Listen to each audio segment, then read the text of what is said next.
One of the biggest mistakes creators make when they open YouTube Studio is only looking at the views.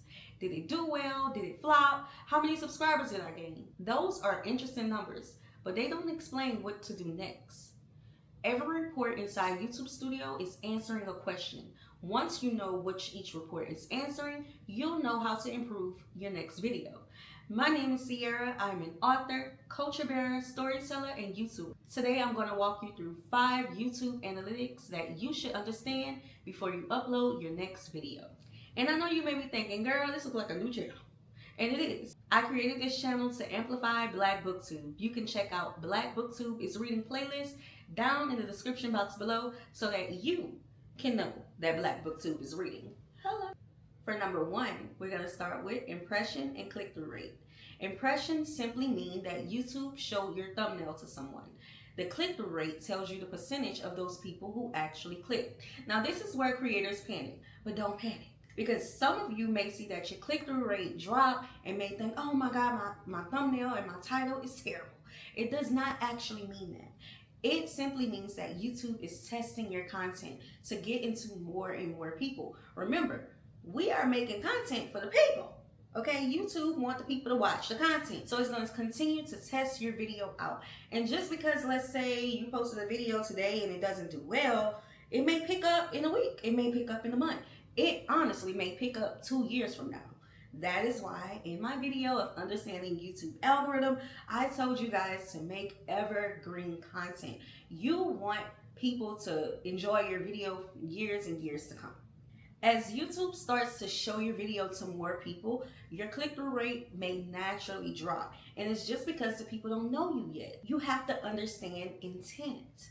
When people are using the search bar to search for a video, they are actively looking for a specific video. If they are on the home page, that means they may not have been looking for your video, but your thumbnail stopped them in their tracks. Your title stopped them in their tracks. So when you are packaging your video, keep those 2 things in mind. And yes, we want to show up on the home screen, but we also don't want to neglect search. And this is why you should not compare click-through rate by itself. Impressions matter and traffic sources matter. So if your impressions are increasing and your click-through rate is dropping slightly, don't panic. But if your impressions are high and nobody is clicking, it's time to go back and look at that thumbnail and look at that title. It's never too late to update the packaging on your video. And that's the cool thing about YouTube. Number 2, audience retention. Getting someone to click on your video is only half the battle. We want people to stay. We want people to watch. Okay? So when I open audience retention, I'm looking at 4 things. Number 1, the intro. Did I earn their attention in the first 30 seconds? Number 2, top moments. Where did people stay engaged? Number 3, spikes. Where did people watch and rewind? Because yes, we want them to rewind. We want them to go back to their favorite parts. And number 4, which I think is the most important part, the dips. Now don't get offended when people click off, okay? Those dips teach you more than what you overlook, okay? Did you ramble too long? Did you just stare at the screen like, I don't know? Did you go off topic? You have to ask yourself these type of questions so that you can know what to improve on. So don't get offended. Learn from it. Improve your next video. Cut out the ums, cut out the this, the that. Listen, I'm not telling you to ignore the spikes, baby, because we want to learn from the spikes too. What did you do in this specific area here that you can recreate? Maybe it was a giggle that you did. I don't know. In my videos, people love the way I cackle. I didn't know I cackle till the people told me I cackle. And guess what? I've been cackling ever since. Everything funny to me now. Of course, I'm not going to laugh just to laugh, but the people like my cackle, so they're going to get a cackle. Don't just celebrate the good retention. Study the dips too. Everything teaches you something. Number 3, traffic sources. Now this is the one y'all be overlooking, but y'all actually need to study it more. This report shows you how people are finding your video. So study it. Now you're going to have to approach every traffic source with a different strategy. If most of your traffic is coming from search, be the answer to what the people are looking for. Think of keywords. Think of SEO. Think of what the people may be searching for. If a holiday is coming up and you got a specific video in your niche, now I'm going to talk about books because this is why I'm really making these videos, but I see a lot of people are, starting to find my channel, so I'm going to make this universal. But I'm going to talk about books. So what holiday is coming up? Back to school is coming up, right? So we want to think about all of the people who are in school. So think from pre-K all the way up to graduate schools. These people are looking for specific topics, specific books. Become the answer. Now, if your traffic is coming from suggested videos, think of relationships. What video suggested your video? What videos are currently being created in your niche? Can you make another video that someone would naturally watch after their video or your video? Think about your own videos. What can you follow up on? If your traffic source is browse features, think of how you can stop someone from scrolling because you already mastered it. So think of how you can continue doing what you have been doing. Now, if Instagram, if Threads, if Facebook, TikTok, if all of those are your sources, think of what are you doing? You may be creating in this space, and that space is bringing your videos here. You got to continue to replicate what you're already doing and what's already working. If it shows that majority of the people are finding you from Threads, good. Go back on Threads and do whatever you already doing and do it times 10. 4, when your viewers are on YouTube. Now, when you are first starting off your content creator journey on YouTube, it's going to take some time for this to become available because the system needs as much data as there is.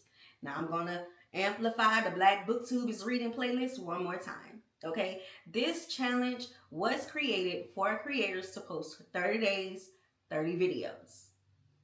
That is more than enough data to create a foundation on your channel. So if your niche is in something else, 30 days, 30 videos. It may not even take that depending on your niche. Now, once you have the data, what it's going to produce is a heat map. The darker the purple, the more your viewers are online at these specific time windows. Now, how I like to use the map is that I will see that it's dark at like 10.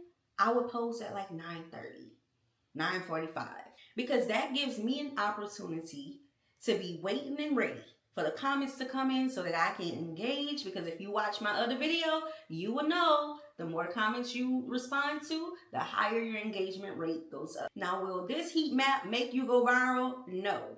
And if you're watching this video just because you want to go viral, this is the wrong video for you. Of course, we would all love to go viral. But the reality of that is every video may not go viral. And that's okay.